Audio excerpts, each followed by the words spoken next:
All right, spoilers for the latest chapter of One Piece. If you don't want to get spoiled, just like, favorite, and come back later. Because I'm telling you, this chapter is crazy. One Piece chapter 1187, The Cause. In this chapter, it kind of centers around two people, Luffy and majority Sanji. And we got Sanji's sister as the cover art. Oh my god. The showdown we've been waiting for decades has finally arrived.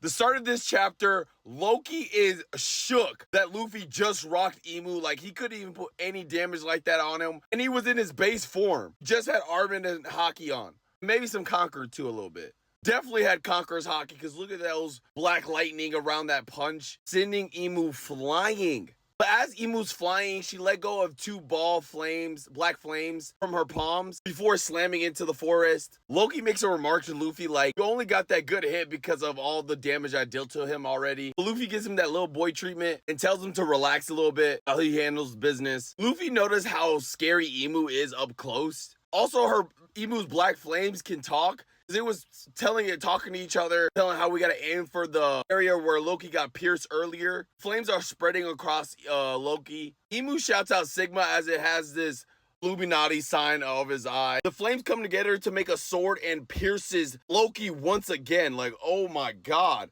Now we're back with Nami's group and they're trying to save Ganko for Baruch. They get to the block of ice where she's frozen at, and they notice that they can't break it or melt. This ice is just so solid. Someone shouts out, look behind you, as Loki comes in crashing in from that attack from Imu. Nami almost gets crushed by Ragnar. Straws are confused how like Loki got so beat up and has this stab wound in his chest. Ragnar goes back to its squirrel form. Finally, the ice around Ganko is melting. Imu tried to do the exact same attack that he did to Loki on Luffy with the black flame attack. Luffy was luckily privy to it and took off his cape and luckily dodged it. You can tell Imu was very surprised that like Luffy was able to do that. Now we're in the western side of the village, and somehow Zoro's on the same ship as Summer, the ship that Summer took to go kidnap those kids. Zoro reiterates that they ruined their God Knights have ruined their banquet with their friends. Summer replies, sorry, we're just here to take 10 or 20 kids, then we'll be out of your hair. Summer was talking about the other God Knight, the one that makes the nightmares, the one that is going to kidnap those kids. Zoro's like, what a coincidence, one of my associates, who is Sanji, is going to the same village to save those kids. And Zoro's like, your boy is not making it back. The reason why is he's going to be defeated. It got cut out in the picture. After that, Summer attacks Zoro. All right, now we're in the West Village where the rain god is, where they're trying to kidnap the kids. Sanji noticed that the monster is trying to kidnap the kids, but there's a problem because there's a mother's crying their eyes out. You know Sanji with girls, but he can't really do anything to the monster because the monster's also a girl, but he hates to see a mother cry.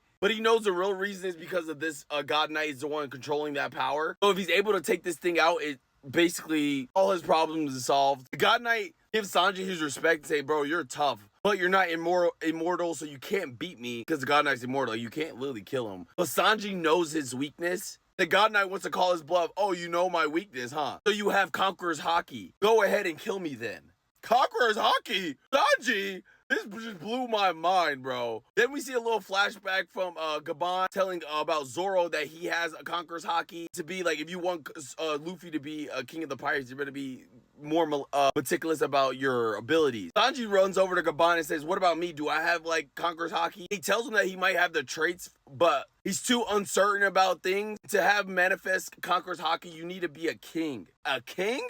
Then we get to see this spread, and Sanji's still talking about how Luffy wants to be the king of pirates with all his heart. Now Luffy's in Gear 5, and Imu's like, oh, you finally revealed yourself, Joy Boy? Luffy's like, don't call me any other name. My name is Luffy. I'm about to be king of the pirates.